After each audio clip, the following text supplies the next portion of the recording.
자, 우리 함께 묵도하심으로 하나님께 예배하겠습니다.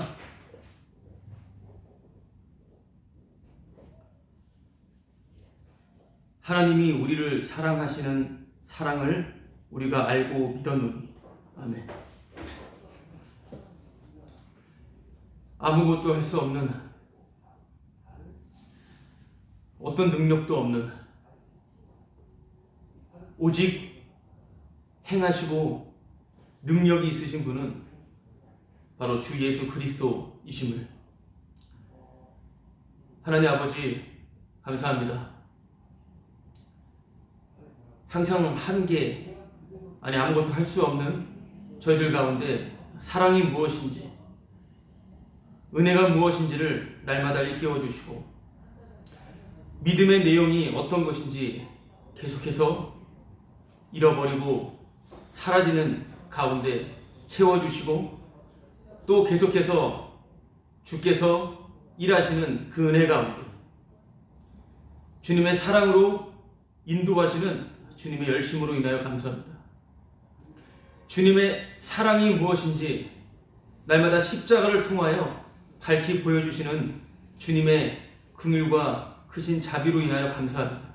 이 시간도 주께서 행하신 일을 보게 하여 주시고 사랑이 무엇인지 알게 하시고 그 사랑으로 뜨거워지는 주님의 사랑에 완전히 미쳐버리는 그러한 은혜 가운데 저희들 인도하여 주옵소서.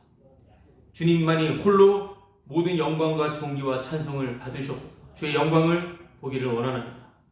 주님, 저희들을 인도해 주옵소서. 예수님의 이름으로 기도합니다. 아멘. 함께 사도신경으로 신앙 고백하겠습니다. 전능하사 천지를 만드신 하나님 아버지를 내가 믿사오며 그 외아들 우리 주 예수 그리스도를 믿사오니 이는 성령으로 잉태하사 동정녀 마리아에게 나시고 본디오 빌라도에게 고난을 받으사 십자가에 못 박혀 죽으시고 장산지에 사흘 만에 죽은 자 가운데서 다시 살아나시며 하늘에 오르사 전능하신 하나님 우편에 앉아 계시다가 저리로서 산 자와 죽은 자를 심판하러 오시리라. 성령을 믿사오며 거룩한 공예와 성도가 서로 교통하는 것과 죄를 사하여 주시는 것과 몸이 다시 사는 것과 영원히 사는 것을 믿사옵나이다. 아멘. 우리 찬송가 299장 부르겠습니다. 찬송가 299장이요.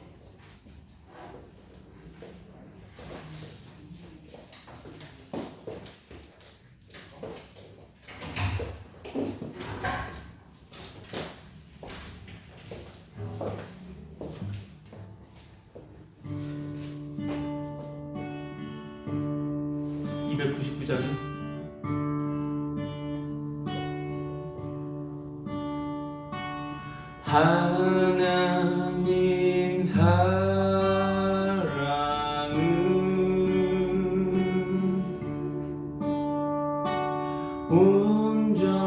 온전한 참 사랑 내 맘에 부어 주시사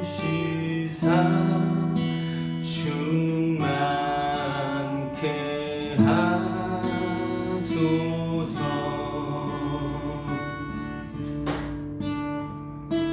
내 주님 참 사랑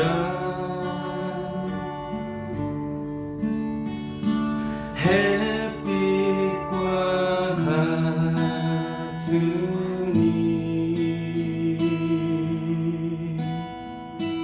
그 사랑 내게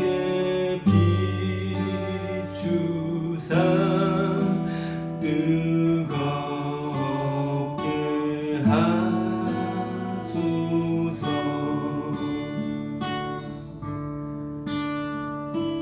그 사랑 앞에는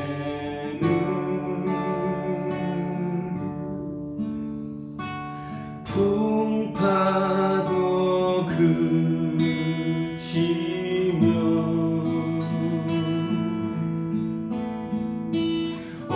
어두운 밤도 환하니 그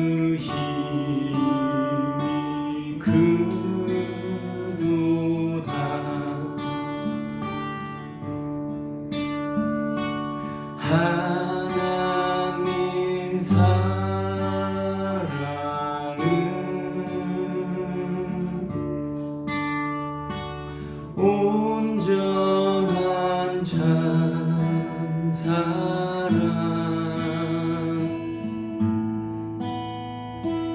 내 맘과 영에 채우사 새 힘을 주소서.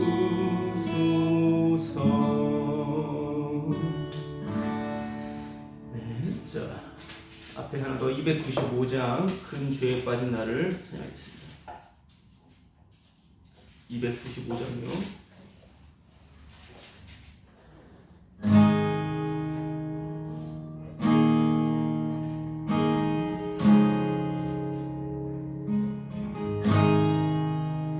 큰 죄에 빠진 나를 주 예수 건지사 그 넓은 품에 다시 품으신 은혜는 저 바다보다 깊고 저 하늘보다 높아 그 사랑 영원토록 나 찬송하리라.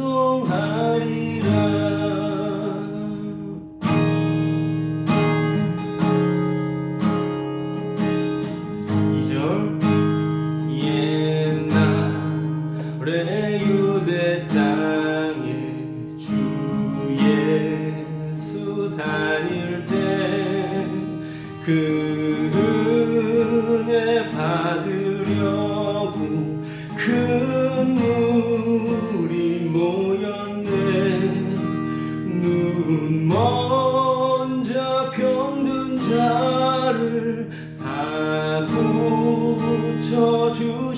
고쳐주셨으니 나 같은 죄인까지 그 은혜 받도다. 날로 더욱 귀하다. 날로 더욱 귀하다.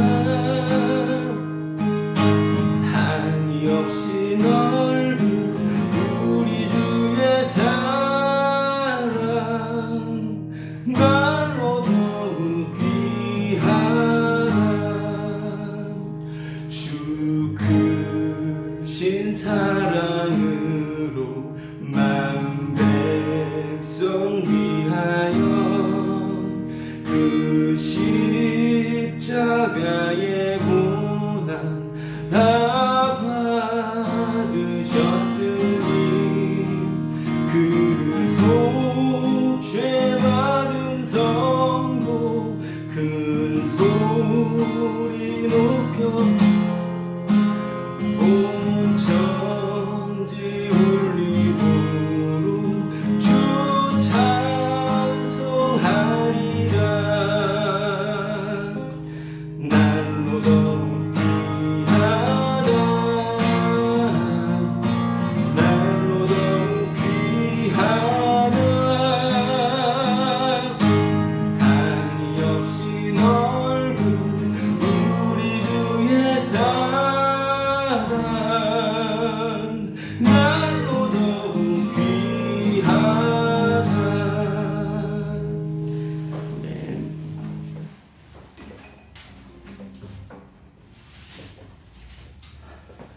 자, 오늘 함께 나눌 하나님의 말씀은 로마서 5장 16절에서 21절까지 말씀입니다. 로마서 5장 16절에서 21절까지 말씀 함께 합독하도록 하겠습니다.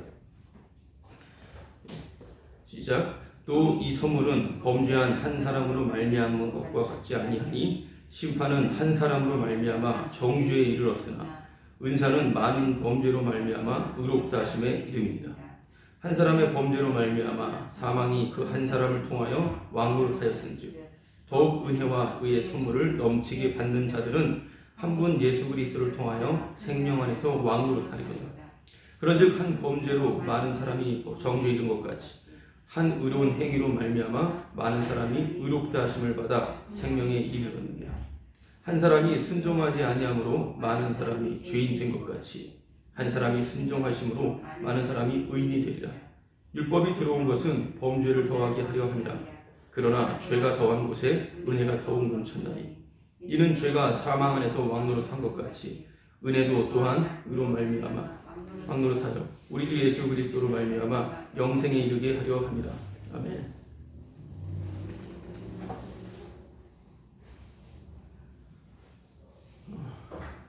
의미, 어떤 행위 뜻이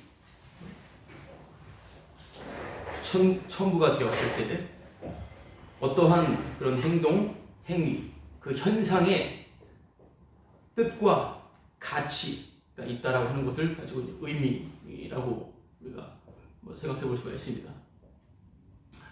어떤 현상의 뜻이 있고 가치가 있고 어떤 행함의 행위에 가치가 있고 뜻이 있다.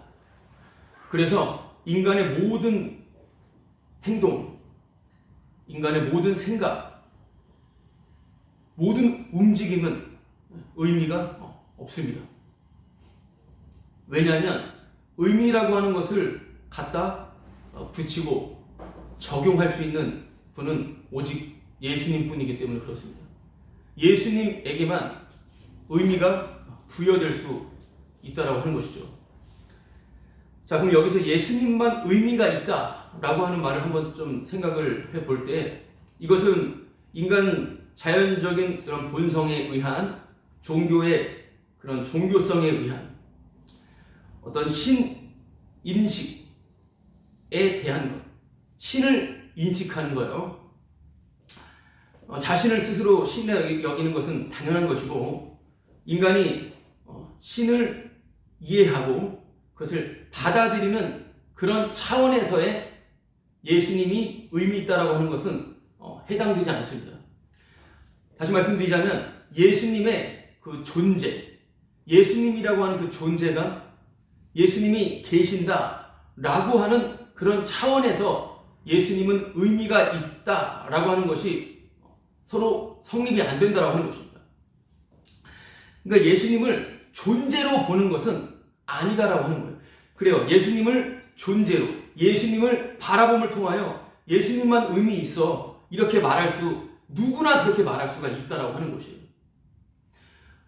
저 이슬람 종교의 무슬림들도 예수님의 존재감을 믿습니다. 선지자로서. 안 믿는 게 아닙니다. 소위 이단, 사이비 종교, 예수님을 다 인정한다라는 거예요. 이해되시죠? 그런 차원에서 예수님이 의미 있다라고 하는 것은 누구나 말할 수 있습니다. 누구나 흉내낼 수가 있습니다. 말씀을 굳이 어려운 언어로 일부러 꼬아서 말장난으로서 어렵게 하는 것을 넘어서 말씀은 알아들을 수 없는 말씀입니다. 사도행전에서도 그렇게 성령님이 역사하심으로 복음이 선포되었지만 마지막 28장에서는 알아도 알지 못하고 들어도 보지도 못한다라고 하는 말씀으로 맞춰지는 것을 우리가 생각을 해야 됩니다. 많은 사람을 말씀을 듣게 하고 말씀을 믿게 한다라고 하는 이러한 생각은 순수하게 보는 것을 긍정적으로 생각할 수가 있겠지만 그것 자체가 이미 하나님의 말씀 앞에 아니요, 바로 오리로 드러나는 것입니다. 왜냐하면 말씀은 흉내낼 수 있는 것이 아니기 때문에 그렇습니다. 아무리 쉽고 아무리 어렵게 한다 하더라도 흉내낼 사람은 흉내냅니다. 항상 성경에서도 흉내내는 사람들은 바로 처치를 당했죠. 초대교회 사도행전에서도 헌금을 가지고 흉내냈을 때. 자, 그렇게 신천지도 하나님의 교회도 오히려 더 논리정연하게 예수님에 대해서 설명을 할 수가 있어요. 그러나 그 예수님을 통하여서 인간 숭배로 나가게 되는 것이죠. 그렇게 예수님을 존재로 본다라고 하는 것은 예수님을 알아듣게, 그리고 누구나 예수님이 그렇지, 예수님이 맞지, 이런 식으로 믿겠다라고 하는 이러한 바로 부류들이 항상 등장하게 되니까 고린도후서 11장에서는 다른 예수가 있다라고 언급을 합니다. 다른 영, 다른 예수. 다른 예수라고 하는 바로 그 단어를 사용했다라고 하는 것은 그 당시 때도 예수는 예수인데 다른 예수라고 하는 것이죠. 그 다른 예수는 어떤 것이냐면 바로 내 구원을 위한 예수인 것입니다. 나의 구원을 위하여, 나를 도와주기 위한 바로 그런 예수를 다른 예수라고 하는 거예요. 모두가 구원을 위해서 하나님을 기다렸고 자기도 하나님이 오시면, 이 땅에 오시면 당시 이스라엘 유대인들은 자신들이 한 자리를 차지할 것을 항상 염두에 두고 있었습니다. 자신의 구원을 위하여서 바로 신의 다시 오심을 기다렸던 것이고 거기다 예수님만 바꿔 놨다라고 하는 것이죠. 예수님을 믿지만 또한 이러한 율법적인 규례를 우리가 지켜야 된다라고 하는 그러한 생각들, 이게 바로 다른 예수라고 하는 것을 우리가 생각해야 돼요. 바울은 자신이 가지고 있는 그 복음, 나의 복음을 가지고 그 개척된 교회에 나의 복음으로 다시 완전히 복음화 시키겠다라고 하는 열망이 있었습니다. 그리고 그 복음 위해서 나는 죽겠다라고 하는 이러한 것을 지금 선포하고 있는 것이죠. 그래서 예수님만 의미 있다라고 하는 것은 일반적으로 예수님, 그래 성경은 예수님이지, 예수님만 알면 되지, 예수님만 믿으면 되지, 바로 예수님만 의미 있어, 맞아, 맞는 말이야, 이렇게 하는 그런 존재감으로서 예수님을 보는 것이 아니라 바로 예수님의 행하심, 예수님의 그 행위에 의미가 있다라고 하는 것입니다. 예수님의 의미가 있다라고 하는 것은, 있다고 하는 그 말은 예수님이 행하신 그 행위에 의미가 있다라고 하는 거예요. 그 행위는 바로 무엇입니까? 바로 십자가 사건이죠. 십자가 사건입니다. 말을 좀 더 그 표면적으로 나타난 그 용어와 단어와 그런 존재감에 있어서 좀 더 설명이 들어가는 것입니다. 이러한 내용 안에서 예수님의 존재, 예수님은 계신다라고 하는 것을 말할 수 있겠지만 그 내용 안에 분명한 것은 다른 예수도 있기 때문에 그 예수님을 존재로 믿는 것이 아니라 바로 사건으로 믿어지는 것입니다. 바로 십자가는 사건이라는 것이죠. 예수님은 우리가 상상한 어떤 신 개념일 수가 있다라고 하는 것입니다. 다 예수님, 꿈에서도 예수님 만났다. 여기서도 예수님. 근데 나는 서슬퍼렇게 살아있는 가운데 예수님 한다라고 하는 것이죠. 그 예수님을 기다린다고 하면서 모든 걸 다 갖다 바치면서 살아가지만 그건 예수님이 아닌 것이에요. 십자가입니다. 십자가는 바로 사건이에요. 사건은 우발성을 가지고 있고요. 내가 존재감으로 줄 수가 없는 것입니다. 바로 그 십자가 앞에 절대 포착할 수 없는, 우리가 인식하고 내가 가졌다 할 수 없는, 다 안다 할 수 없는 그 십자가에서 흘리신 피, 십자가 앞에 서게 될 때 바로 우리의 모든 행동은 죄로 드러난다라고 하는 거죠. 그런 의미에서 의미가 없는 거예요. 죄로 드러났기 때문에 아무런 의미가 없다라고 하는 것입니다. 그래서 인간이 하는 모든 행동은 의미가 없어요. 이것은 어떤 염세적인 철학이나 인간의 구원을 위하여 만들어낸 인간의 지적 유희로 만들어진 그 철학의 도움을 받은 어떤 것도 의미가 없다라고 하는 어떤 염세적이거나 어떤 해체주의적인 모든 것은 다 아니다, 다 틀렸다. 포스트 모던의 기초가 되는, 다 틀렸다, 상대적인, 이걸 말하는 게 아닌 것이죠. 이게 현대적인 그런 현대 사상인 것인데요. 철학 사상인데, 자, 여기서 그렇다고 우리가 굳게 붙잡는다, 이것만 옳다, 이렇게 말하는 것에 반발에 대한 모더니즘의 현상인데요. 이런 것 자체 다 허물어뜨리고요. 다 허물어뜨리고 오직 예수님만 의미가 있다. 그 예수님만 의미 있음을 드러내기 위한 나의 의미 없음을 지금 말씀을 드리고 있는 것입니다. 물론 그 예수님을 존재감으로서 믿고 유난 떨며 그것을 외치는 사람들에 대한 반발로 인해서 생겨난 여러 사조들이고 여러 사상들이 있겠지만 드러나는 것을 통해서 다 반박할 수가 없는 것이기 때문에 단순히 지금 나누는 말씀을 들을 때 이게 어떤 다 허물어뜨리고 해체를 해버리고 이것도 어떤 절대적인 권위가 없다라고 그렇게 들리든 말든 상관없이 우리가 그걸 쥐고 우리가 그걸 지킨다고 그게 지켜지는 것이 아니기 때문에, 그러나 분명한 사실은 예수님의 행동하심에만 의미가 있다라고 하는 것을 우리가 분명히 염두에 둬야 된다고 하는 것입니다. 내가 하는 어떤 행동에 있어서 이게 죄다, 이게 악이다, 악. 그러면 그 행동에 의미가 없어집니다. 내가 무엇을 열심히 하는데 그것이 아무것도 아니다, 그것이 죄다, 이래버리면 그 행동을 지속시킬 의미가 없어지게 되는 거죠. 그런데 어떤 행동을 끊임없이 지속시킨다, 그렇다면 지금 내가 가지고 있는 그 생각과 그 하는 것이 의미가 있다라는 것입니다. 맞다라는 것입니다. 옳다라고 하는 것입니다. 그렇기 때문에 멈추지 않고 하는 거예요.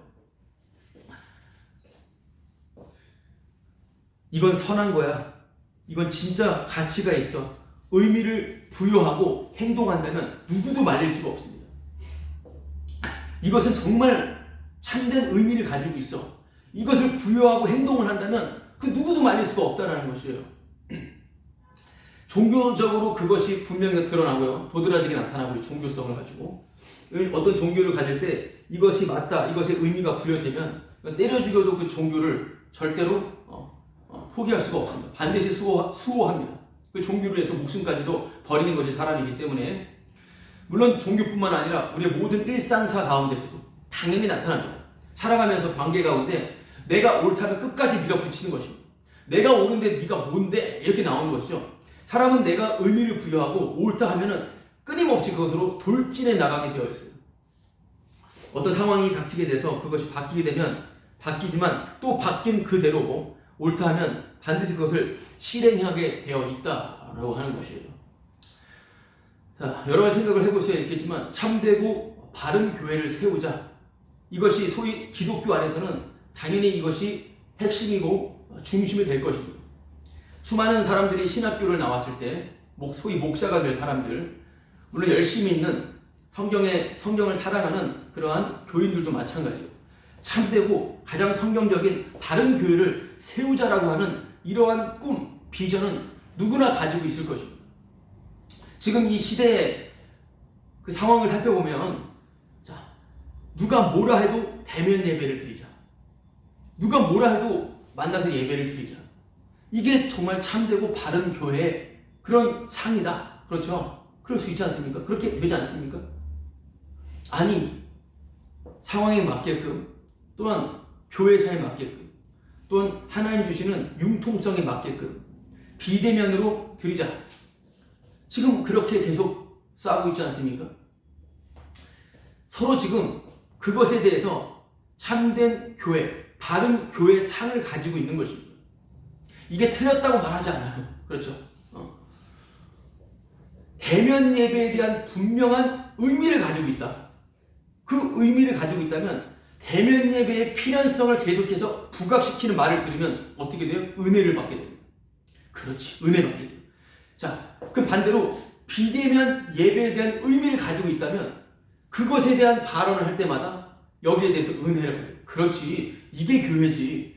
굳이 왜 모여야 돼? 또한 모이는 거 다 돈 때문에 그런 거 아니야? 또 모이는 것에 힘쓰는, 그리고 대면적으로 드리는 사람들은 또한 그걸 향해서 비판을 하게 되는 것이고요. 지금 우리는 몇 분이서 예배를 지금 드리고 있고, 비대면으로 저희 그 교회 성도들 가운데서도, 교인분들 가운데서도 비대면으로 드리신 분도 있습니다. 그럼 너는 어떤 입장이고 뭔데? 아무런 입장이 없습니다. 생각도 하지 않아요. 아무런 생각이 없습니다. 그냥 모이면 모이고 안 모이면 안 모이고 십자가를 전하면 전할 수 있는 기회에 그냥 감사할 뿐인 것이에요. 내가 가지고 있는 그 의미를 부여한, 내가 품고 있는 그 의미에 맞게끔 어떤 내용이 선포가 될 때 은혜를 받게 된다라고 하는 것을 말씀을 드리고 있어요. 그러면 내가 어떤 선교, 하나님의 복음을 들고 선교를 가는 것에 대한 어떤 의미를 가지고 있다. 그렇다면 당연히 선교하자, 아니 순교하자, 이 말에 은혜를 받게 되어 있죠. 다른 어떤 것보다도 그 말에 은혜를 받게 되어 있고, 오히려 그 관련된 것들을 찾아서 계속 탐독을 하고 또 관련된 사람들을 만나기 마련이라고 하는 것입니다. 또한 내적 치유, 우리 인생의 그런 어떤 병든 것을 고치는 것, 그리고 어떤 방언, 신비주의, 은사주의 이런 쪽으로 관심을 갖고 있는다 한다면 당연히 그쪽의 메시지를 듣는 것에 대해서, 그쪽의 가르침을 듣는 것에 은혜를 받게 되는 것입니다. 당연한 것입니다. 지금 드릴 말씀들을 생각해보면 잘 이해가 되실 거예요. 세상의 빛과 소금으로서 세상에 선한 영향을 끼쳐야 된다. 이런 것에 대한 관심을 갖고 있다면 단연 윤리적인 메시지에 매료되고 이것이 맞지 이렇게 나간다는 거죠. 도덕에 관심이 있다. 좀 더 도덕적이고 좀 더 철저한 그런 윤리적인, 똑같은 윤리적인 도덕적인 이런 가르침을 설파할 때 거기서 은혜를 받게 되는 것이죠. 그렇죠. 예수 믿으면 모든 걸 다 버려야 된다. 다 버리고 정말 땅끝까지 나아가야 된다. 이것에 대한 가치관, 의미를 가지고 있다면 이런 내용을 찾아 듣기 마련이고요. 이런 것들을 계속해서 찾아다니기 마련인 것입니다. 나는 정말 밤새 기도하고 싶고 방언도 하고 싶고 정말 엄청난 주님의 기적과 환상들을 보고 싶은데 딱딱한 말씀만 듣는다면 얼마나 은혜가 안 되겠습니까? 그렇죠? 은혜가 안 되는 것이죠. 아니 정말 그 딱딱하고 정말 생각할 수 있는 나의 지성을 계속해서 자극시키는 이런 말씀들, 이런 내용들을 듣는 것을 열망하고 좋아하고 차분히 그런 걸 듣는 걸 좋아하는데 막 소리치고 기도하고 막 외치고 주여 삼창을 하면은 당연히 어떻겠습니까? 약간 거북스럽고 답답하겠죠. 신학교 때 제가 필수로 체플을 드립니다. 이건 필수기 때문에 반드시 들어야 되는데 체플이 끝나면 이제 첫 수업 시간을 이제 준비하러 가는데요. 정말 열정적인 기독분들은 수업 시작하기 1분 전까지 기도합니다. 그리고 자든지 게임을 하든지 공부를 하든지 모르겠는데 어떤 사람들은 그냥 끝났으니까 빨리 가서 뭐 커피 한잔 하든지 놀든지 수다 떨든지 공부를 준비하든지 사람마다 다 성향이 있다라고 하는 것을 생각하셔야 돼요. 그러니까 내가 은혜를 받는 것은 내가 거기다 의미를 품고 있는 거예요. 믿음으로만 구원받는다. 행함은 어떤 가치도 없다. 라고 하는 것에 대한 의미를 갖고 있다면 당연히 행함을 들으면 알레르기 반응을 일으키는 것이죠. 왜 자꾸 행함을 얘기하는 거야? 이런 식으로 자기가 의미를 가지고 있는 것에 거기에 포커스를 맞추고 모든 것을 듣는다 이 말이에요. 그럼 이 땅에 모든 것은 의미가 없습니다. 아까 서두에 말씀드린 것처럼 다 죄라고 하는 것인데 그것에 대해서 이런 것이 다 내가 의미를 품는 것 자체가 죄라고 하는 것에 대한 이 생각은 정말 참으로 인간으로부터 발생시킬 수 없는 그런 종류의 것이에요.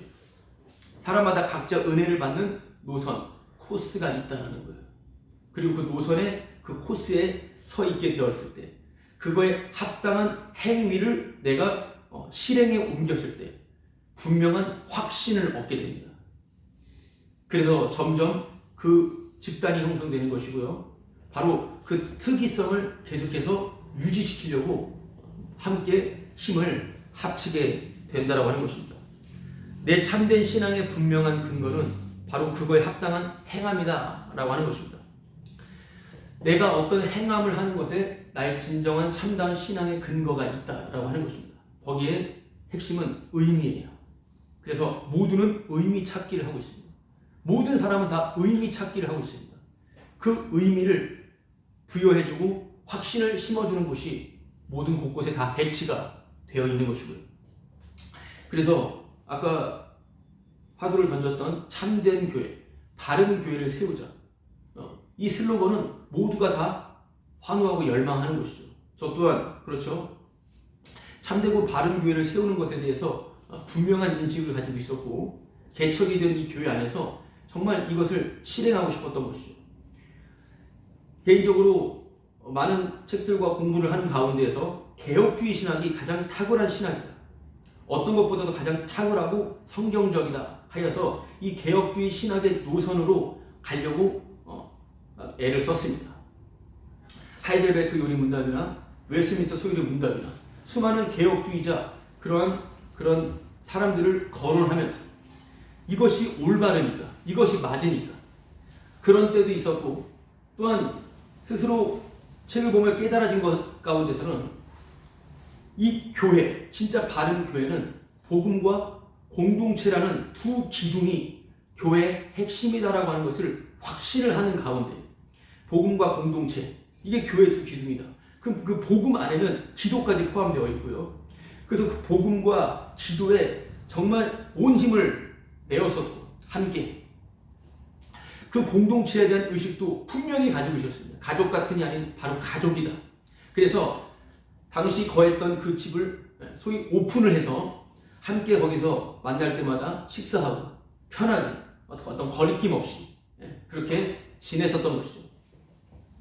기도의 열을 올렸고, 길거리에 교회 광고가 아니라 복음 선포를 통하여, 길거리에서 복음을 전함을 통하여서 사람들에게, 길 가는 사람들에게 이 땅의 소망은 예수요, 그 예수를 믿어야 된다, 우리는 죄인이다, 이런 소위 복음의 원색적인 내용을 가지고선 길에서 복음을 선포하며 사람들에게 지탄을 받고, 항상 언제든지 선교를 떠날 생각을 가지고 있었기에 몇몇 교인들은 그것에 대해서 상당히 신경을 썼고, 그러면서 반드시 선교로 가야 된다라고 외쳤던 바로한 그런 움직임들, 이것이 바로 제가 가지고 있었던 교회에 대한 확신이었고, 이것이 분명하다 여겨서 나갔습니다. 자, 개인적으로 제가 좋아하는 어떤 성질의 사람들은 활발하고, 그리고 어디 가서나 척척 무엇을 만들어내는 사람이었어요. 왜냐하면 선교 자체가 가장 어려운 곳으로 선교하는 것이 저의 목적이었기 때문에, 그러한 성질을, 그러한 성격의 성향 기질을 가지고 있어야만 선교를 할 수 있다라고 생각했기 때문에, 무슨 말이냐면 저는 조용하고 그냥 가만히 있는 것을 좋아하는 성격을 가지고 있었습니다. 그러나 아까 말씀드렸던 참된 교회는 이런 것이다라는 확신이 이 모든 것을 움직이게 했던 원동력이 되었기 때문에, 사실은 이건 자연스러운 것이 아니라 바로 애썼다, 상당히 애를 썼다라는 거예요. 힘겹게 애를 썼다라고 하는 것이죠. 근데 어느 순간 이 모든 것이 죄라고 하는 것이 바로 내 안에 인식이 되었을 때, 이것이 죄라고 하니까, 죄가 되었을 때, 이런 행동 하나하나 죄를 말하는 것이 아니라 모든 움직임은 어떤 죄인인지 폭로시키기 위한 하나님의 경륜이 있습니다. 바로 죄라는 것이 드러나니 당연히 모든 의미가 날아가 버리는 가운데서 모든 열심들이 중지가 되어버렸어요. 그 열심들이 중지가 되니 혼란이 일어나게 되는 것이고, 정말 그 열심을 추구하는 사람들 또한 그냥 이런 조용히 가만히 있게 되는 그냥 이러한 현상들을 그냥 좋아하는 사람들, 당연히 나누어지게 되어 있으며 여러 움직임들이 있었습니다. 나가고 남아있고. 자, 이런 것들을 생각해 볼 때 당연히 어떤 것이 참된 신앙이냐 이것입니다. 계속 힘차게 주님의 복음을 위하여, 주의 말씀을 위하여 사역하며 이렇게 역동적인 움직임을 갖는 것이 신앙인가? 아니면 이것들을 주님이 하신다라고 마치 감나무에서 감 떨어져 입 벌리고 있는 것처럼 가만히 있는 것이 주님의 뜻인 것인가? 여러 가지 싸움, 논쟁들이 있어요. 뭐가 참된 신앙인가? 라고 하는 것을 생각해 보게 되는데요. 여러분, 뭐든지 내 취향, 내 기질 따라 의미를 부여하고 가게 되어 있다고 하는 것입니다. 사람은 대단하지도 않고요. 믿음이라고 어떤 것을 언급한다고 해서 신비롭지도 않습니다. 사람은 하나님의 말씀을 운운하고 믿음을 가지고선 자기 기질, 성향대로 그냥 움직일 뿐인 거예요. 이걸 지금 뭐라 하지 않습니다. 그냥 그것을 알자라고 하는 것이죠. 내 취향 따라 가는 겁니다. 대면 예배, 비대면 예배, 취향 따라 가는 겁니다. 답은 없습니다, 이 땅에. 교회도 어떤 규모가 갖춘 조직을 갖춘 제도적 교회, 아니 소위 가정교회, 유기적 교회, 어떤 건물이 없는 교회 추구하는, 제 주위에 이런 사람 저런 사람이 다 있는데 이것도 그냥 취향 따라. 근데 취향이 아니에요. 이건 맞다라고 하는 것입니다. 의미를 부여했다라고 하는 것이죠. 그렇죠. 다 의미를 부여하니까 열심히 한다 이 말입니다. 열심히.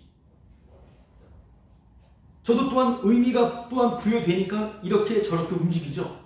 그런 가운데 의미로 똘똘 뭉쳐있는 나를 반역하고 나를 반대하고 나를 공격하고 나를 떠나면 너는 아니야. 너는 지옥이야. 너는 복음을 몰라. 이렇게까지 나오는 것이 우리의 모습입니다. 저도 저를 반대하고 공격하고 저에게서 나간 사람들을 향해서 분노가 치밀어 오르기 때문에 가만히 있을 때도 가만히 있지만 이 사람을 향해서 공격을 하죠. 아, 복음 모르는 사람이야. 지옥 가. 저도 그런 공격을 당하고요. 아, 쟤는 복음 몰라. 복음한데 아니야. 서로 공격하는 것이죠. 그러니까 다 우리의 자리는 지옥인 거예요. 그냥 지옥인 것입니다. 지옥에서 벗어날 수가 없는 것이 우리라고 하는 것을 또한 얼마나 고마운 사건입니까? 주님이 일으킨 사건 속에서 알게 되는 거예요. 그렇게 인간은 참되고 선한 것을 절대로 만들어낼 수 없습니다. 당연히 교회도 못 만듭니다. 교회는 없습니다. 참되고 바른 교회 만들죠? 없습니다. 인간은 그걸 만들어낼 수가 없어요. 자체가 그냥 죄이기 때문에 뭘 해도 그냥 악만 쏟아낼 뿐인 것입니다. 선을 창출해낼 수가 없다고 하는 것입니다. 어떤 것을 해도 지금 이 순간도 주님께서는 자기 피로 자신의 몸된 교회를 발생시키는 것이에요. 자신의 피로 주님이 친히 지금도 창조하신 것입니다. 예수님께서 오늘도 이 세상을 창조하셨고 이 도시를 창조하셨고 이 장소를 창조하셨고 우리를 창조하신 겁니다. 오늘도 자기 피로 만드셨다라고 하는 거예요. 그래서 그 피에 감사하는 거 굳이 교회라고 한다면 그게 교회죠. 피에 감사하는 거. 내 어떤 행위도 신앙과 연결시키지 않는 것입니다. 내가 이렇게 했기 때문에 나는 복음을 알아. 나는 하나님을 알아. 참된 신앙이냐. 이렇게 내 행위를 신앙에 연결시키지 않는 것입니다. 피 앞에 감사하는 게 신앙이죠. 내 행위를 연결시키는 것과 피 앞에 감사하는 건 완전 다른 내용이죠. 피 앞에 감사한다라고 하는 것은 내 모든 행위를 부정한다라고 하는 것입니다. 다 죄, 규정시키는 거예요. 의미 없음으로 규정시키는 거잖아요. 그러나 내 어떤 행동, 그 행동에는 자기 의가 항상 도사리고 있습니다. 자기 의로 만들어진 게 행동입니다. 그 행동을 가지고선 바로 신앙과 연결시키면 당연히 자기를 자랑할 수밖에 없습니다. 필연적으로. 피 앞에 감사하는 것을 그저 피상적으로 말로만 내뱉을 뿐이지 피에 감사한다라고 하는 것을 도대체 알 수가 없는 거예요. 내 경험, 내 어떤 상처, 내 어떤 지식으로 형성된 어떤 의미들, 그 성경적인 의미라 한다 하더라도 그 모든 것은 다 의미가 없다라고 하는 것. 그게 바로 피 앞에 감사한다라고 하는 것입니다. 잠시 의미 있을 수 있습니다. 평생의 그러한 과정 가운데 있습니다. 그러한 나타남이 있습니다.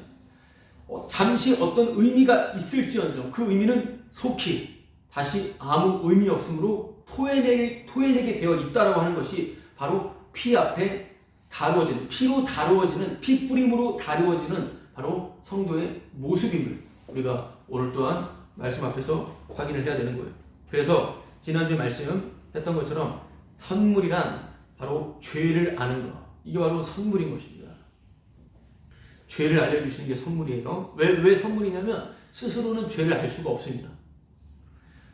우리는 무조건 내 선악에 근거하여 모든 걸 판단하고 죄도 규정합니다.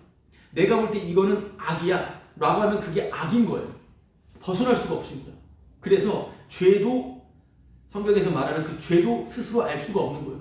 하나님의 말씀대로 산다고, 그리고 정말 거룩하고 경건하게 살아간다고, 바다를 건너서 목숨까지 버리며 한 명이라도 유대인으로 만들고자 했던 그 말씀 중심 성전 중심으로 살았던 그들이 어떻게 그게 죄라고 생각할 수가 있겠습니까?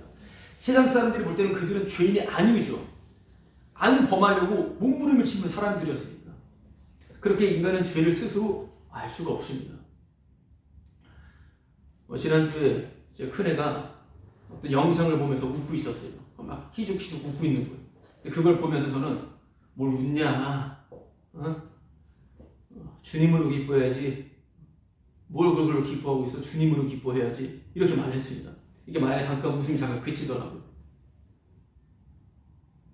혼나는 것으로 생각하고. 자, 이런 식의 소위 목사 자녀이고요. 열심히 있는 그런 성도의 자녀들. 왜 그렇게 하니? 말씀으로 기뻐하고 예배를 드리며 기뻐해야지. 이런 말을 당연히 심심치 않게 당연히 날마다 이것을 전합니다. 이걸 듣는 사람들은 종교심이 가득한, 소위 주님을 사랑한다고 하는 아이들은 이걸 좋아해요. 그리고 그것을 찾을 수가 있겠지만 보통은 눈에 보일 때 말씀을 보는 척, 예배 드리는 척 하면서 정말 아닐 때는 자신이 즐기고 싶은 것들을 즐기는 것을 점점 어릴 때부터 성인 될 때까지 해나갑니다. 이걸 틀렸다 맞았다 말하지도 않습니다. 모든 것은 주님이 일으키시는 일이기 때문에. 그러나 저는 아이들이 항상 말씀을 나누고 또 이런 설교 가운데 신적인 내용들을 종종 전하는데요. 그 순간 얘기해 줬어요. 너 뭘 그렇게 웃고 있어? 주님으로 기뻐하고 즐거워해야지 라고 말했을 때 이런 식으로 이제 고개를 숙였을 때 그때 다시 한마디 해줬던 것은 그냥 자연스럽게 했던 말입니다. 아빠가 지금 이렇게 말했지만 이거 지금 끄고 성경을 읽고 기도를 하고 찬송을 하고 찬송가를 듣고 CCM을 듣고 가요를 듣지 않고 CCM을 듣고 이런 것을 하라고 하는 말 아닌 거 알지? 항상 말을 해줍니다. 오히려 이런 말 듣고선 열심히 성경 보고 밤새도록 성경 보고 막 기도하고 그러면 어린아이가 그러면 생각해 보세요. 좋을 것 같아요? 무서운 거예요. 이상해질 수 있습니다. 이러면 아주 골치 아파지는 거예요. 이상한 데로 갈 수가 있어요. 지금 보고 웃고 즐거워했잖아. 그 영상. 아빠가 지금 주님으로 즐거워해야지 이 말을 했다라고 해서 이거 끄고선 그거 하라고 하는 아닌 거 몇 번이고 말했으니까 알겠지. 그것을 손에 쥐어주고 즐겁게 해준 분이 주님이라고 하는 것을 잊지 말아야 된다. 내가 이것 따로 신앙 행위 따로 생각하면 안 돼. 자꾸 그걸 얘기해 줬습니다. 자꾸 그걸 이야기해 줍니다. 내가 이거는 신앙이고 이건 신앙이 아니야. 이렇게 해줘버리면 이것을 눈속임으로 하게 되는 것입니다. 주님께 맡기고 네가 하는 모든 것이 주님 허락하신 일이고 주님 안에서 이루어진 일이다. 그래 잠깐이라도 이게 주님이 보게 하신 것이네 라고 생각하면서 주님이 주신 것이기에 감사합니다. 이렇게 생각을 하라고 말을 해줬던 것입니다. 성인들도 마찬가지죠. 다 마찬가지입니다. 내가 볼 때 이것이 옳고 이것이 맞다라고 생각하는 그거, 이렇게 해야만 그게 신앙이라고 생각하는 그것은 내 선악의 판단일 뿐 그 행위에 나의 믿음까지 연결시켜버리면 그건 진짜 오히려 더 위험한 것입니다.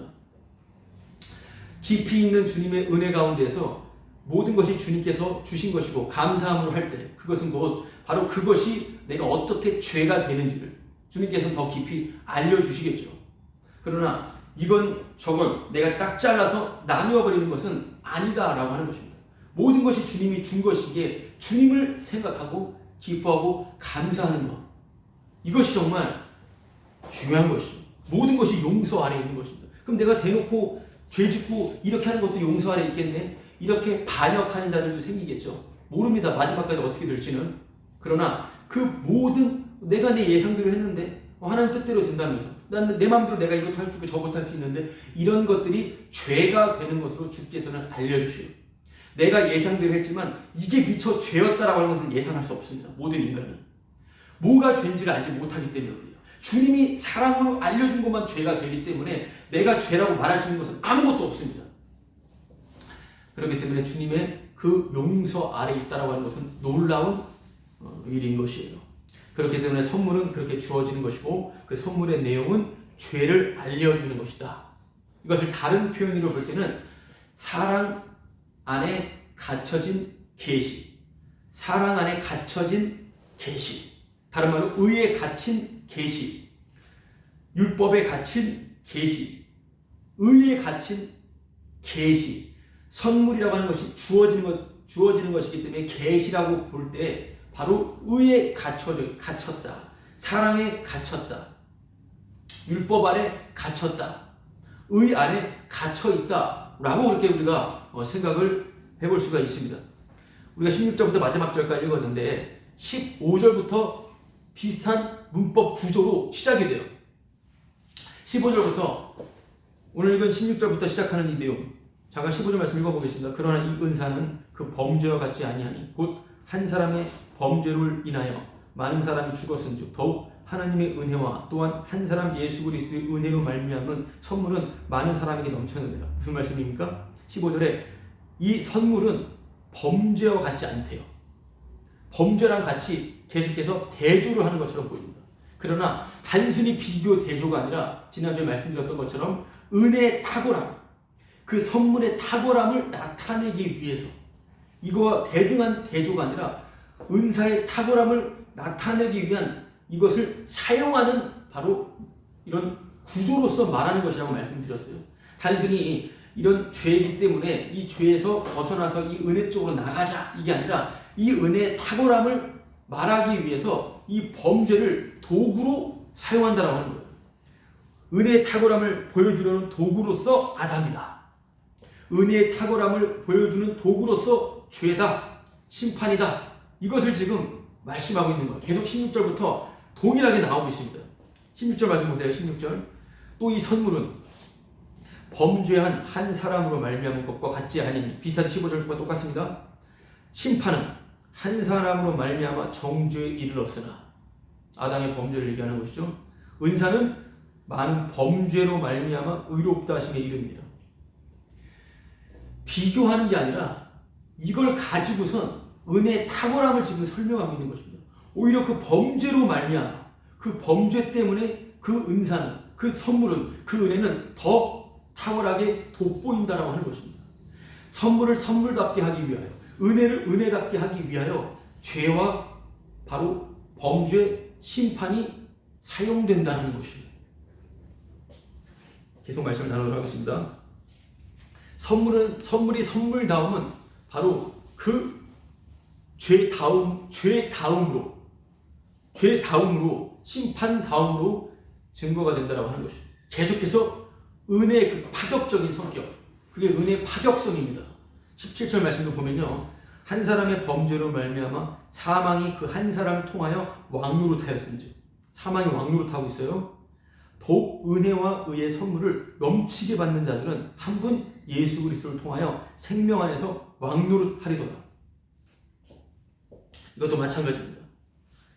은혜의 파격적인 것을 드러내기 위해서 아까 16절 말씀을 다시 보면 은사는 많은 범죄로 말미암아 의롭다 하심에 이르 범죄 때문에 그 죄 때문에 의롭게 그 죄를 사용해서 바로 그 의를 의답게 나타낸다라고 하는 바로 그러한 은혜의 파격적인 것을 나타내는 거예요. 이것도 17절도 범죄로 인해서 사망이 왕노릇하고 있는 사망이 왕이에요. 그냥 죽음에 무서워 벌벌 떠는 것입니다. 그런데 그 사망의 왕노릇을 은혜의 왕노릇이 덮어버린다라고 하는 거예요. 뒤집어 엎어버리는 것을 지금 보고 있습니다. 사망의 왕노릇을 넘쳐서 엎어버린다라고 하는 것을 지금 17절 말씀이 하고 있다라고 하는 것인데요. 자, 이건 뭐냐면 아담의 범죄, 한 사람의 범죄로 말미암아 사망이 왕노릇한다고 했죠. 아담의 범죄가 뭐죠? 창세기 3장에서 선악과를 따먹은 거죠. 뱀의 말을 듣고. 자, 아담의 범죄의 핵심적인 것은 뭐냐면 이거 먹으면 죽는다고 했는데 안 죽어. 하나님처럼 될 수 있어. 이렇게 말하는 것에 그래? 하나님처럼 될 수 있구나. 안 죽구나. 자기가 그것을 딱 먹고선 자기가 신과 같이 될 수 있다라고 하는 바로 아담의 범죄는 자신에게서 원인과 결과를 바로 만들어내는 것입니다. 내가 어떤 원인과 결과에 내가 주체가 된다. 이게 범죄의 핵심입니다. 내가 하는 걸 통해서 내가 이 원인을 내가 수용했을 때 어떤 결과가 나타난다. 뭐든지 원인과 결과의 중심은 나다. 이게 바로 범죄예요. 이게 뱀의 말이었습니다. 이거 가지고 사망의 왕노릇하고 있는 거예요. 사망이 왕노릇 한다는 게 뭡니까? 그러면 살아가면서 내가 이렇게 했기 때문에 저렇게 됐어. 내가 잘못했기 때문에 난 벌받아 합당해. 이게 사망이 왕노릇 하는 거예요. 예수 믿었지만 내가 죄 지었기 때문에 난 지옥 갈 거야. 사망이 왕노릇 하는 것입니다. 내가 잘못했기 때문에 내 자식이 잘못됐어. 저 사람이 잘못된 거예요. 여러분, 이게 사망 가운데 있는 것이라고 하는 것입니다.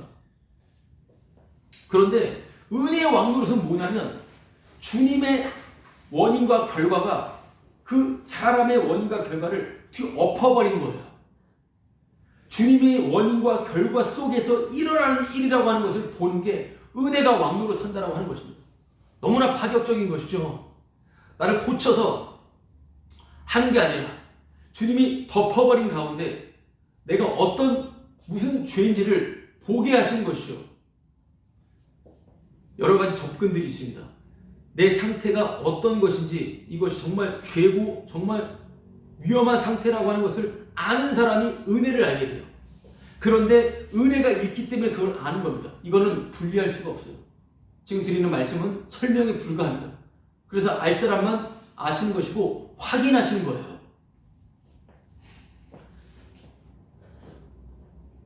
모든 걸 덮어버리는 이유는 내가 왕이야.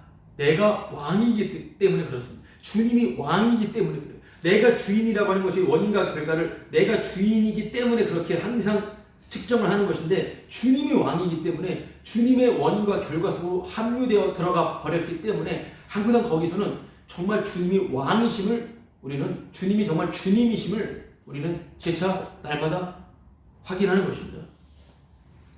그리고 왕은 항상 내 모든 결과를 뒤엎어버리셔요.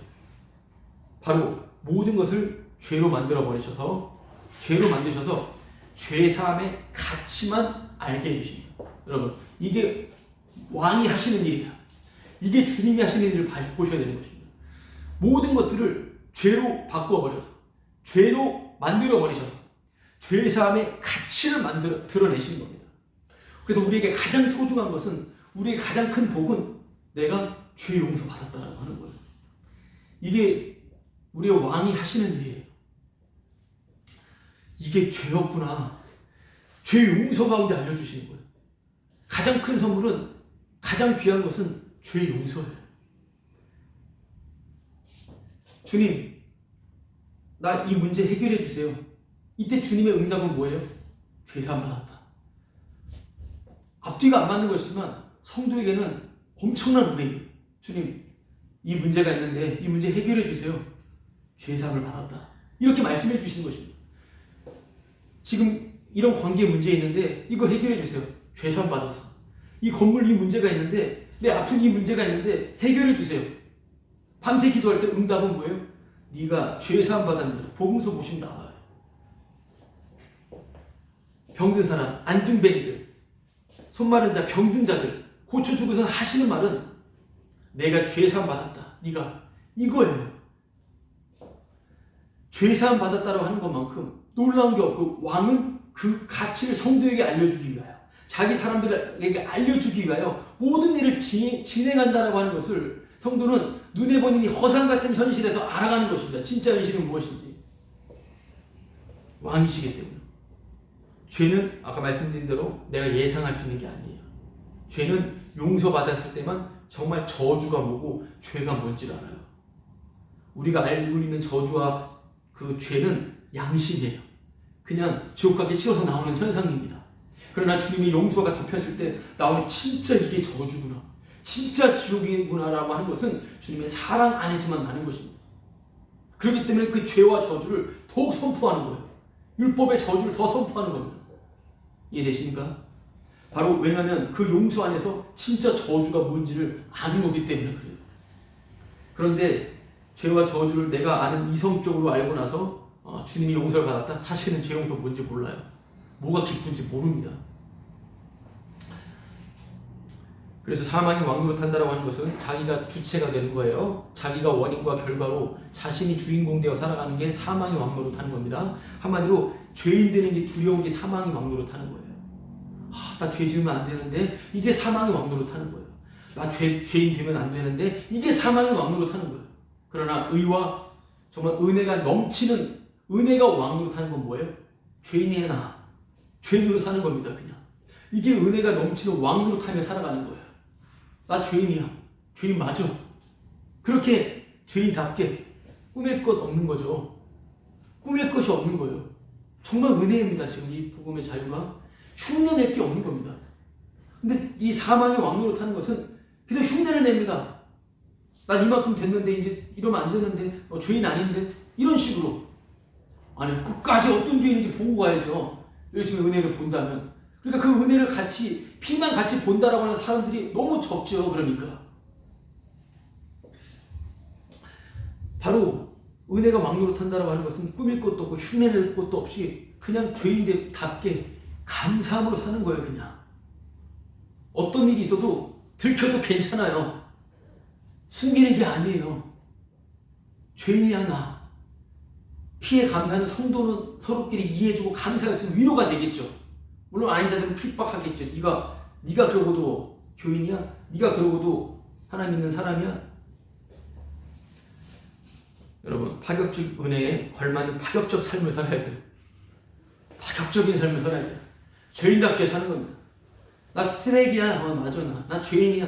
이렇게 나오니까 제 주위에 있는 사람들이 자기가 죄인이라고 막 떠벌리면서 쓰레기라고 하면서 자기가 복음 전하는 사람인 줄 알아. 복음 아는 사람인 줄 알아. 이런 욕 먹는 거예요. 어떻게 합니까? 같이 쓰레기 되면 되는데 갑자기 의인이 돼버리는데 어떡합니까? 십자가만 자랑한다는 게 그것인데 그래서 어떻게 뭘 꾸밀 수가 있겠습니까? 나 죄인이야. 쓰레기 맞아. 이게 복음을 전하는 겁니까?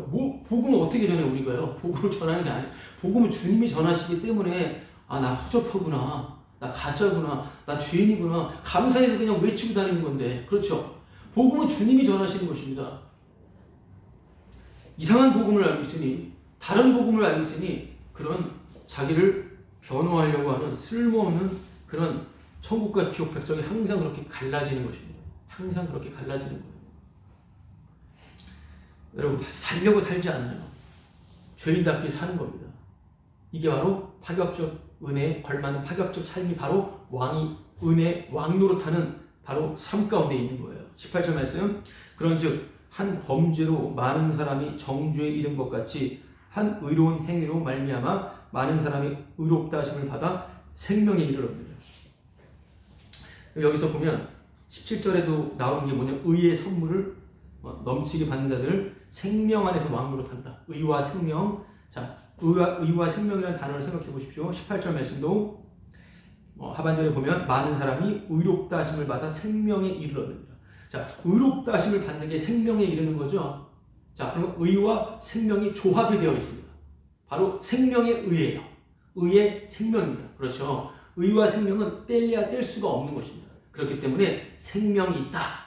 생명이 있다. 이 말은 어떤 말이에요? 바로 의를 전파한다는 것입니다. 의는 뭐예요? 예수님의 다 이루신 바로 십자가예요. 십자가 다 이루셨다라고 하는 그 예수님의 행적, 그것만이 의죠. 그렇기 때문에 바로 생명이 있다라고 하는 것은 의의 십자가를 증거하는 자예요. 의의 십자가를 자랑하는 자예요. 이게 생명이 있다라고 하는 것입니다. 생명은 바로 18절 말씀에 한 의로운 행위로 말미암아 한 의로운 행위, 의로운 한 행동, 이것만 유일한 의미로 여기는 겁니다. 이게 생명이 있음이에요. 한 의로운 행함, 이것만 의미 있다.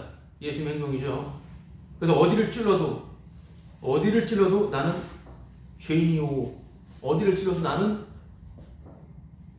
배설물이오, 십자가만 자랑하는 것입니다. 생명 있다. 예수 생명으로 살아라. 생명 있는 사람, 이 사람 생명 있는 것 같아, 없는 것 같아. 이런 어떻습니까? 이렇게 표현하는 사람들도 꽤 있어요. 생명 말하는 사람. 그 생명이 뭐예요? 보통 내가 거룩한 삶을 살아가, 구별된 삶을 살아가는 거. 내가 좀 더 성화를 더 이루는 거. 좀 더 정말 좀 더 성경 중심으로 정말 이 땅에 거하지 않고 약간 정말 신비하게 살아간다. 생명이라고 하면 인간의 삶과 붙여놓죠. 생명 있는 삶. 이 사람 정말 말하는 게 생명이 있어. 막 떨지도 않아. 그리고 막 되게 카리스마가 있어. 생명 있는 거. 다 허접한 소리예요. 생명 있다는 말은 뭡니까? 죄인으로 사는 거예요. 그냥 내가 죄인인 걸 아는 거예요. 그러면 소위 생명이 있다는 생명이 있는 사람들은 이 사람을 아주 하찮게 보겠죠. 아, 생명이 없다. 뭔가 아직 덜 됐다. 생명이 있는 사람들 뭔가 항상 우쭐하면서 살아요. 뭔가 되게 항상 웃으면서 미소를 띠면서 생명이 넘치기 때문에 뭘 해도 막 흔들리지 않는 뭔가 된 것인가 마냥 무당이죠? 무당이에요. 기도 밤새도록 금식하는 사람 만나봐요. 거기는 사람들이 모이게 되어 있어요. 뭔가 생명이 있고 뭔가 신비로운 종교적인 어떤 행함을 하면요 사람들이 모이게 되어 있어요. 사기꾼들이에요. 다 싸그리 사기꾼들인 것입니다. 생명. 어떤 교회에서 수예배인가 어떤 예배 모임을 하고 있는데 제 아는 분의 얘기를 들었는데 어떤 여자 젊으신 집사님인지 모르겠는데 뭐 젊으시겠죠? 울면서 고백하는 것은 내가 수예배로 올 때 남편 퇴근할 때 맞춰서 음식을 다 장만했습니다. 왜냐하면 남편도 집사인데 집에 오면은 내가 없으니까 다 음식을 장만하고 나와서 예배를 드리는데 어느 날은 예배 끝나고 집에 갔는데 식탁 음식 해놓은 게 그 자리에 그대로 있고 가만히 앉아있다는 화가 난 거죠. 화나면 열받잖아요. 분노가 치밀어 올라가지고 와봐라 옆에 한번 와봐라 하면서 가자마자 음식 다 준비해. 자 어떻게 생각하세요? 이해되죠? 이해됩니까? 물 따라와서 발 닦고 예배 드리고 왔으니까 섬기라는 거예요. 이걸 했다라 하면서 울면서 고백하는 거예요. 내가 정말 주님을 믿는 이 믿음 예배를 드리기 위하여 이런 수모를 당하면서까지 왔습니다. 어떤 말 하고 싶어요? 나오지 마세요. 그냥 나오지 마세요 하고 싶죠. 그 믿음 아니에요. 근데 교회에서 나오지 말라고 하면 안 돼요? 돼요? 안 돼요? 나와야죠. 설교 듣는 사람이 한 명도 없어봐요. 어떻게 설교를 해요? 교회 사람 와야죠. 이런 믿음 있는 사람은. 여기서 저의 취향은 나오지 말라고 하는 것인데 나오지 말라고 나오라고 이것도 다 그냥 자기 취향이고 자기 생각입니다. 때려 죽어도 자기가 정말 의미를 가고 주님을 사랑하는 사람이면 어떻게도 나와요. 여러분 교회든 뭐든 어떤 이런 생명이 있다라고 하는 것은 자신의 어떤 결단, 자신의 정말 주님에 대한 충성심 이런 걸 생명으로 생각하는데 그냥 죄인답게 살면 돼요. 두려워서 그래요. 이러면 내가 믿음 없어지는 것처럼 생각하니까. 아니에요. 그런 거 아니라고 했잖아요. 복음은 주님이 전하시는 것이고 주님이 영광을 받으시는 것입니다. 지난주도 말씀드리지 않았습니까? 주일 교회 안 와도 천국 가는데 지장이 전혀 없습니다. 아무런 지장이 없어요. 그럼 안 나오면 어떡할 건데? 주님이 구원하시는데 뭔 상관이에요? 주님이 자기 사람 한 명도 안 놓친다고 하셨는데 오가 안 오가 중요한 게 아니잖아요. 주님이 구원하시는데 중요한 내용이죠. 여러분 생명이 있다라는 말은 그렇게 죄인임을 아는 것입니다. 19절 말씀 계속 볼게요. 19절 자, 한 사람이 순종하지 아니함으로 많은 사람이 죄인 된 것 같이 한 사람이 순종하심으로 많은 사람이 의인이 되리라. 여기 한 사람이 순종하심으로 이 말씀이 너무나 은혜스러운데요. 이 표현이 예수님 너무 멋있는 거죠. 한 사람이 순종하심으로 한 사람이 순종하셨어요. 이 말은 어떻게 표현할 수 있겠습니까? 예수님만 잘하셨어요. 이 세상에서 동서고금을 막론하고 지금까지 모든 역사 가운데 지구가 만들어진 이래 가운데 이 세상에서 가장 잘하신 분은 예수님밖에 없어요. 다 싸그리 못했습니다. 인정하십니까? 모두 못했어요. 한 사람도 예외 없이 다 자기를 위해 살아갔습니다. 오직 한 사람만 잘하신 거예요. 한 사람만 순종하신 것입니다. 이 세상에서 한 분만 잘하셨어요. 이거를 자랑하는 자를 가지고 의인이라 하는 거예요. 내가 좀 생명력 가지고는 뭐 잘해본다, 말씀 중심, 성전 중심, 교회 중심으로 살아간다. 이게 지금 의인이 아니라 한 사람만 잘했다라고 하는 것을 계속해서 이걸 기억하고 있고 이것을 전하는 자가 의인인 거예요. 의인. 그러니까 한 사람이 순종하지 아니함으로 많은 사람이 죄인 된 것 같이 한 사람이 순종하심으로 많은 사람이 의인이 됐잖아요. 그럼 의인이 하는 일이 뭐예요? 한 사람이 순종했다라고 하는 것만 말하는 거 아니겠습니까? 한 사람만 순종했다. 한 사람만 잘했다. 너 못한 거야. 나도 못한 거야. 너도 나도 못한 거야. 그냥 한 사람이 순종해서 지금 우리 있는 거야. 이거 말하는 게 의인 아니겠습니까? 그렇죠? 핍박을 받는 의인이요. 예수의 공로만 자랑하는 자. 뭐예요? 난 뭐래도 죄인이라고 하는 자. 순종은 예수님만 하시는 거잖아요. 예수님만 순종하시는 거 아니겠습니까? 하는 말씀에 순종은 한 사람만 했잖아요. 한 사람만 순종하기 때문에 내가 말씀에 순종하겠다라고 하는 그게 뭐가 돼요? 그게 죄가 되는 겁니다. 한 사람만 순종했음을 드러내야지 내가 말씀을 순종하겠다. 이게 죄가 되는 거예요. 이 말씀의 근거에서 볼 때는. 한 사람이 순종하지 않으므로 많은 사람이 죄인인 것 같이. 그래서 다 아담 안에 있는 거거든요. 근데 한 사람이 순종하시면 많은 사람이 한 사람만 순종했는데 자기도 순종하겠다. 말씀에 순종해야지. 뭔 소리입니까? 네, 맞죠? 이거는 죄가 되는 거예요. 이 로마서를 보자면 예수 믿어서 할례를 받아야 돼. 할례 받는 게 말씀에 순종하는 거예요. 이게 지금 바울을 꼬고 있는 거예요. 이게 죄라는 거예요, 지금. 말씀에 순종하려고 하는 거예요, 지금 이러는 거예요. 예수 믿는 거 말고 할례도 행해야 돼. 예수 믿는 거 말고 교회도 나와야지. 고백도 해야지. 교회 안 나와도 된다라고 하는 거예요, 그냥. 이렇게 말할 수는 없죠, 여기까지는. 여기까지 말할 수가 없습니다. 여러분, 죄인이 한 짓이 뭡니까? 한 사람이 순종하지 아니함으로 죄인이 한 짓은 예수님을 죽인 거예요. 최고의 죄인이 한 짓입니다. 그런데 그 죽음으로 예수님 죽었잖아요. 죄인이 한 짓으로. 그 죽음으로 아버지께 순종한 분이 예수님이에요. 잘 생각해 보십시오. 죄인이 예수님을 죽였는데 그 죽음은 결국 예수님이 아버지께 순종한 꼴이 되는 거예요. 여기서 우리가 생각하게 되는 것은 이상한 내용은 나의 죄가 순종이 되는 거죠. 나의 불순종이 순종이 되는 것입니다. 말도 안 되는 소리예요. 내가 짓는 그 죄가 예수님의 순종이 되는 것입니다. 우리 내가 짓는 그 죄가 말씀대로 사는 것입니다. 이 말 들으면 미친 소리 하고 있네 라고 하면서 그러면 실컷 죄 지어도 되겠네 라고 하는 사람이 나오겠죠. 나오든지 말든지. 변명할 것도 없고 설명할 것도 없습니다. 왜요? 바울은 지금 로마서 쓸 때 어디에 지금 미쳐있으면 주님의 풍성하고 부요한 이 지혜와 지식의 감탄 가운데 있는 것입니다. 자, 바울이 알게 된 파격적인 은혜, 로마서 지금 5장 보고 있는데 11장 잠깐 말씀드릴게요. 11장 32절, 로마서 11장 32절, 33절 제가 읽어보겠습니다.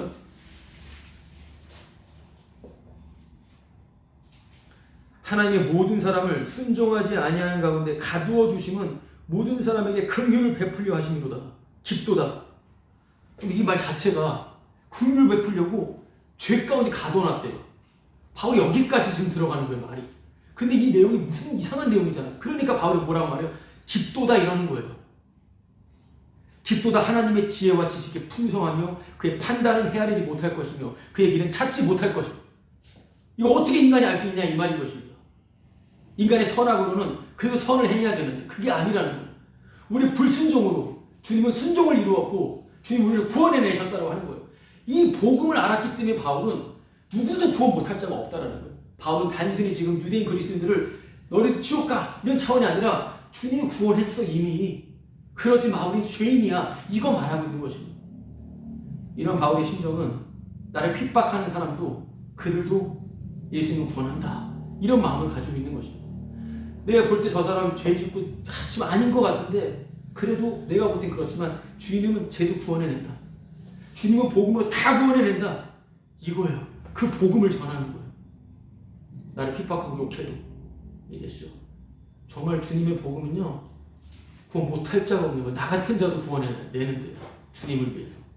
이 복음을 위해 살아가는 유일한 파워가 되는 것이죠. 하나님께서는 아담을 통해서 아담을 짓고 아담을 통해서 모든 지어진 이 창조 세계를 통치하고 지배하길 원하셨죠.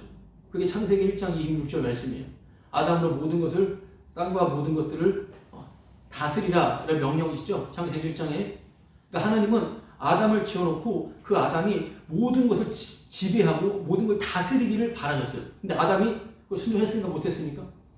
순종했으면 좋았겠는데, 순종했으면 그냥 쭉쭉 가면서 어떤 또 다른 은혜가 펼쳐졌을 거예요. 근데 순종 못해서 어쨌든 순종 못해서 이미 선악과를 따먹고 순종했다면 주님의 평강 안에 있었을 텐데 못 있었습니다. 그냥 저주 가운데 있게 되었어요. 아담이. 그 아담은 하나님의 명령에 순종을 못했다 이 말이에요. 근데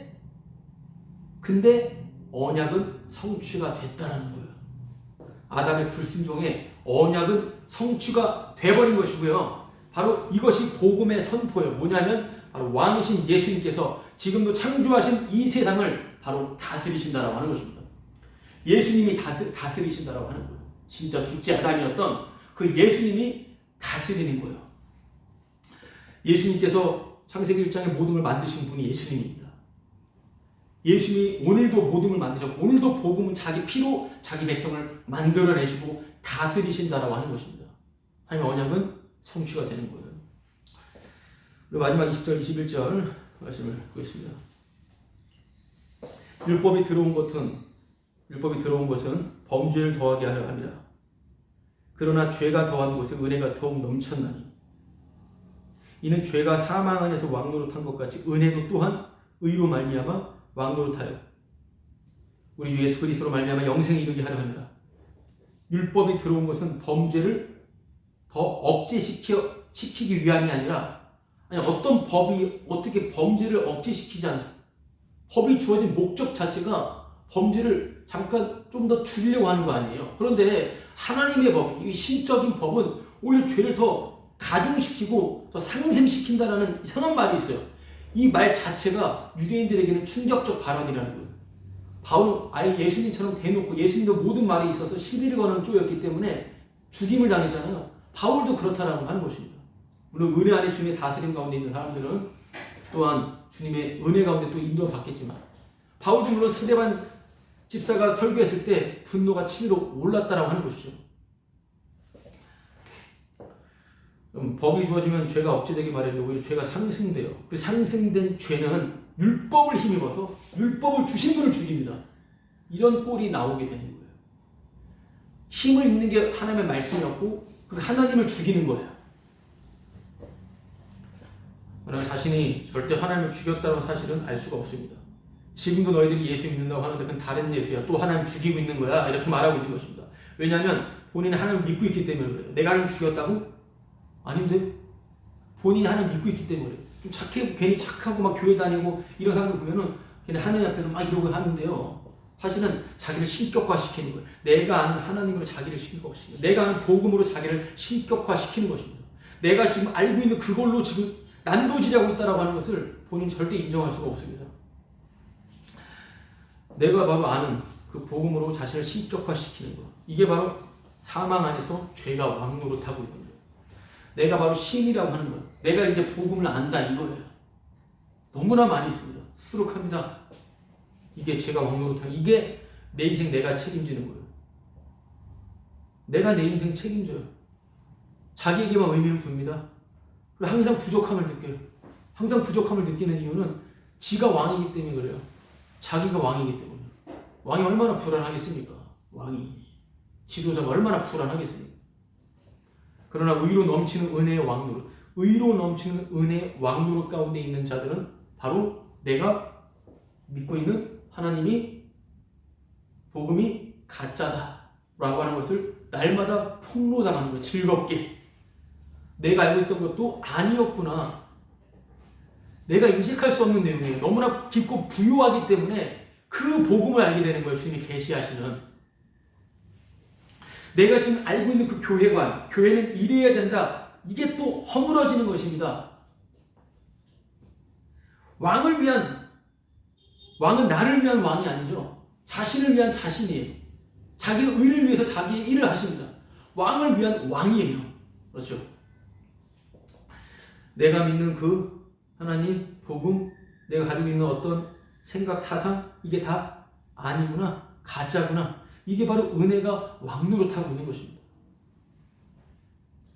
율법을 지키는 게 말씀 중심으로 무엇을 해도 다 의미 없고 다 죄. 죄라는 것이죠. 바로 지금 그걸 얘기하고 있는 거예요. 그렇기 때문에 우리가 죄인이니까 정신 똑바로 차리고 잘해보자.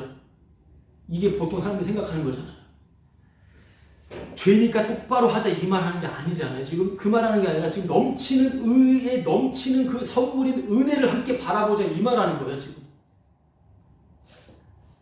죄는 계속 발생돼야 되니까, 죄니까 똑바로 하자가 아니라, 반성하자 정신 차리자가 아니라 함께 그 은혜의 부유함, 그 지식의 풍성함, 헤아릴 수 없는 그것을 함께 바라보자 이 말하고 있는 것입니다. 바른 소리 하지 말고, 바른 소리 한다고 하지 말자. 말장난이다 말장난. 이런 교회가 진짜 교회야. 저런 교회가 진짜 교회야. 이런 말씀을 전해 진짜 말씀이야. 이런 말장난 하지 말고 그냥 의미 없어. 이렇게 가자 이거예요. 이것도 의미 없다고 하면은 교제가 되지 않아요? 내가 하는 거 한때 의미를 뒀는데 아무것도 아니더라. 예수님이 구원하신다. 와, 그 십자가 은혜 감사한. 이러면 좀 서로 되는데 뭔가 자기가 의미가 있는 것을 막 주입시키고 막 이거를 막 하고 싶으니까. 그렇죠. 의미 없다 하면 되는데 그냥 은혜로 사는 거. 의미 없다. 은혜로 산다. 그건 뭐야? 내 편에서 나는 할 수 있는 게 아무것도 없다. 할 수 있는 게 아무것도 없는 거예요. 근데 지금 은혜로 지금 우리가 살고 있고, 은혜로 지금 말씀을 나누고 있고, 은혜로 지금 모여 있는 것입니다. 그래서 주님의 피만 영광 받으면 되는데, 그 아무것도 할 수 없을 때 어떤 것이 주어질 때 그때 그 감사 기쁨은요, 인간이 만들어낼 수 없는 거거든요. 그 피 앞에 날마다 피 앞에 서게 되면 정말 그 샘솟는 기쁨이 뭔지를 알거든요. 내가 진짜 능력이 없고 아무것도 할 수 없는데 모든 게 막 주어지니까 감사한 것인데, 근데 자꾸만 의미를 자기가 찾고 의미를 갖다 부여시키니까 감사는 없어요. 인위적인 불안함만 있을 뿐인 것입니다. 여러분, 결론은 바로 죄로 은혜는 더욱 꽃을 피고 더욱 아름답게 빛난다. 우리의 범죄로 인하여, 우리의 죄로 인하여 은혜는 더욱더 빛을 발한다. 너무나 놀라운 말이죠. 여러분, 이걸 가지고선 하나님과 화평이다라고 하는 것입니다. 하나님과 화평. 하나님과 화평의 관계가 뭐라고요? 죄는 죄를 가지고 은혜가 아름답게 빛난다. 이게 하나님과 화평이에요. 그래서 하나님과 화평케 하는 자는 복이 있나니 하나님의 아들의 일컬음을 받을 것이다. 하나님의 아들, 하나님의 자녀를 말하는 것인데요. 화평케 하는 자는 뭐예요? 나 아무것도 의미 없는, 내가 모든 것이 다 죄야. 이게 화평케 하는 자예요. 여러분, 저 하나님의 화평을 왜 얘기했습니까? 오늘 로마서 5장 오늘 마지막 절 끝났죠? 근데 로마서의 시작을 생각하셔야 돼요. 1절을 보세요. 1절. 로마서 5장 1절을 보시면 바울이 지금 말하는 모든 이 논지는 하나님과 화평이었기 때문에 그래요. 1절 말씀 읽어볼게요. 그러므로 우리가 믿음으로 의롭다 하심을 받았으니 우리 주 예수 그리스도로 말미암아 하나님과 화평을 누리자. 이렇게 하면서 오늘까지 설교한 거예요. 지금 하나님과 화평을 누리자. 하나님과 화평이 오늘 결론 마지막에 나는 게 뭐예요? 바로 우리의 죄로, 우리의 범죄로 의인은 꽃을 피고 아름답게 빛난다라는 거예요. 이게 또한 그로 말미암아 우리가 믿음으로 서 있는 은혜에 들어가면 얻었습니다. 하나님의 영광을 바라보시고 믿음의 내용인 거예요. 5장은 하나님과 화평이 무엇인지, 믿음이 무엇인지를 말했던 거예요. 하나님과 화평이 무엇이고 믿음의 내용이 무엇입니까? 바로 그것은 바로 우리의 죄로 은혜는 더욱 빛난다는 거예요. 이걸 말해준 것이었습니다. 그래서 십자가 증인으로 사는 것, 이것보다 아름다운 것이 없어요. 죄인으로 사는 것, 이것보다 아름다운 것이 없습니다. 복음을 전하는 아름다운 발이요. 살아가는 것 자체가 그냥 아름다운 삶입니다. 내가 생각할 때 너무 추하고 너무 흉악하고 너무 분노가 치밀어오고 사정없이 다 망했을 때 그것도 아름다운 거예요. 복음이 전파되기 때문에. 나의 계속 죄가 지적당하는 것, 예수님이 계시기에, 주님의 언약이 살아있기에, 주님의 용서가 계속해서 활활 불타오르기 때문에, 그 뜨거운 사랑이, 그 용서가 있기에 죄가 나타나는 것. 누가 뭐라 해도 그 용서 때문에 내가 죄인인 걸 알게 될 때 이것이 아름다운 거예요. 같이 피의 혜택과 은혜를 입은 자들은 그것을 서로 알아보고 감사하고 주님의 영광을 함께 바라는 것이죠. 내가 날마다 죄를 지적받고 살아가는 거. 날마다 그 용서와 사랑의 그 깊이를 부여함을 알아가는 거. 이게 바로 하나님과 화평을 누리는 것입니다. 하나님께 혼나는 게 하나님과 화평을 누리는 것이고, 이게 바로 은혜가 왕노릇 하는 것이고, 이게 바로 믿음으로 살아가는 것입니다. 그래서 날마다 이게 주님이 나에게 주신 것. 절대 나누면 안 됩니다. 내가 영화관을 가든지 무슨 문화생활을 즐기든지, 내가 어떤 것을 하든지 저걸 하든지 무엇을 하든지 예배를 드리든지, 모든 것이 주님 앞에 있는 것이고, 항상 주님을 생각하고, 주님이 죄를 지적할 때 하지 말아야지 이런 생각도 하지 마시고, 죄인인 걸 알려주셨을 때 감사하는 것. 이게 아름답게 빛나고 있는 것입니다. 이게 은혜가 지금 왕노릇하고 있다고 하는 거예요. 사망의 왕노릇이 아니라 감사한 것입니다. 이런 하나님과 화평을 또 누리자 이렇게 말하면서 나왔던 이 말씀들을 또 한번 상기하시면서, 하나님의 화평이 무엇인지, 또 화평케 하는 자로 핍박받는 삶, 박해받는 삶, 십자가만 자랑하는 아름다운 그런 삶을 살아가는 복음가족 모두가 되기를 소망합니다. 찬송곡으로 마치도록 할게요. 94장 부르겠습니다. 찬송가 94장.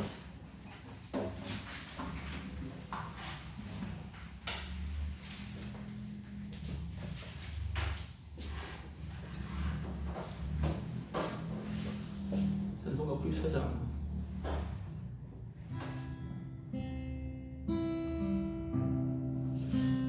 주 예수보다 더 귀한 것은 없네. 이 세상 부귀와 바꿀 수 없네. 영주는 내 대신 돌아가신 그 놀라운 사랑 잊지 못해. 세상 즐거움 다 버리고 세상 자랑 다 버렸네. 주 예수보다도 귀한 것은 없네. 예수 밖에는 없네. 주 예수보다도 귀한 것은 없네. 이 세상 명예와 바꿀 수 없네. 이전에 즐기던 세상 일도 주 사랑하는 맘 뺏지 못. 네, 3절 부를게요. 3절. 주 예수보다도 귀한 것은 없네. 이 세상 행복과 바꿀 수 없네. 유혹과 핍박이 몰려와도 주 섬기는 내 맘 변치 않아. 세상 즐거움 다 버리고 세상 자랑 다 버렸네.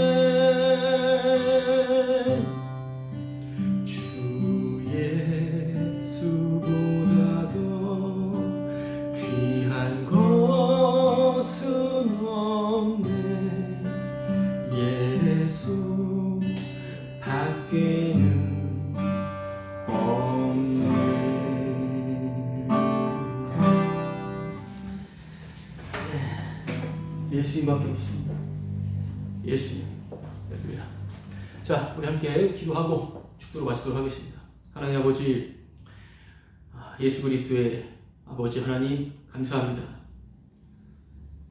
의와 은혜의 풍성함, 넘치는 그 자비와 긍휼을 나타내 보여주시고 주님의 은혜의 왕노릇이 주님 안에서 살아가는 삶이 어떤 것인지 오늘 우리에게 말씀해 주신 주님의 은혜로 인하여 감사합니다.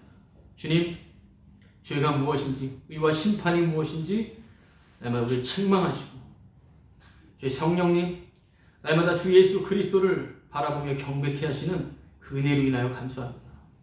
이 땅에서 십자가를 자랑하는 의미가 어떤 것인지를 날마다 일깨워 주시는 은혜로 인하여 감사합니다. 날마다 나밖에 모르는 자, 나의 의미를 찾고 살고자 벌벌 떨며 살아가는 저희들에게 이 땅에서 담대할 수밖에 없는 그 의미를 말씀해 주셔서 감사합니다.